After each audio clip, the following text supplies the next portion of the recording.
Shalom, friends. Rabbi Bradley Shavit Artson here, Dean of the Ziegler School of Rabbinic Studies and Vice President of American Jewish University in Los Angeles. We are now over 30 days since the terrorists of Hamas crossed the border, entered into Israel, and assaulted its civilians, taking 200 hostages and murdering 1,400 people. Grandparents, grandchildren, people with special needs, pregnant women raped, murdered. And then, of course, violence begets violence, and Israel, with its legitimate right to defend itself, has now entered into Gaza to remove the threat of Hamas, but this is at the cost of terrible suffering among Palestinian civilians.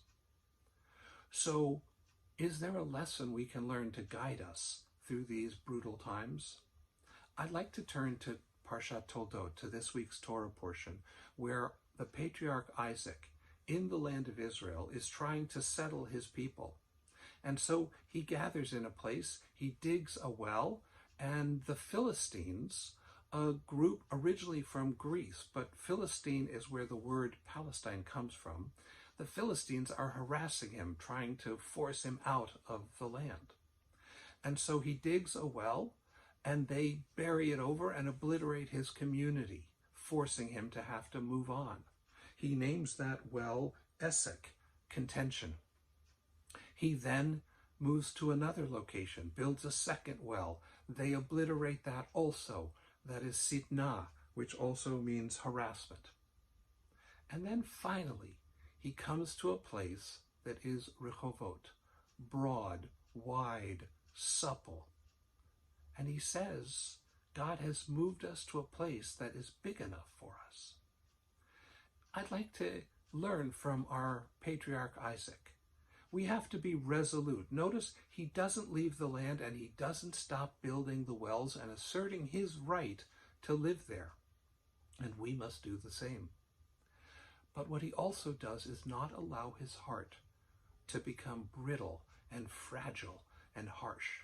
He keeps it rehov, broad. And that's our challenge. In the midst of fighting a righteous fight for our own lives and our own survival, in the midst of an explosion of the most egregious anti-Semitism, which, by the way, has been accompanied by a terrible explosion of anti-Muslim hate around the world, can we at the same time hold on the one hand to our right to defend ourselves, our right to live, the right of Israel as a democracy to be self-determining and to live in security and peace?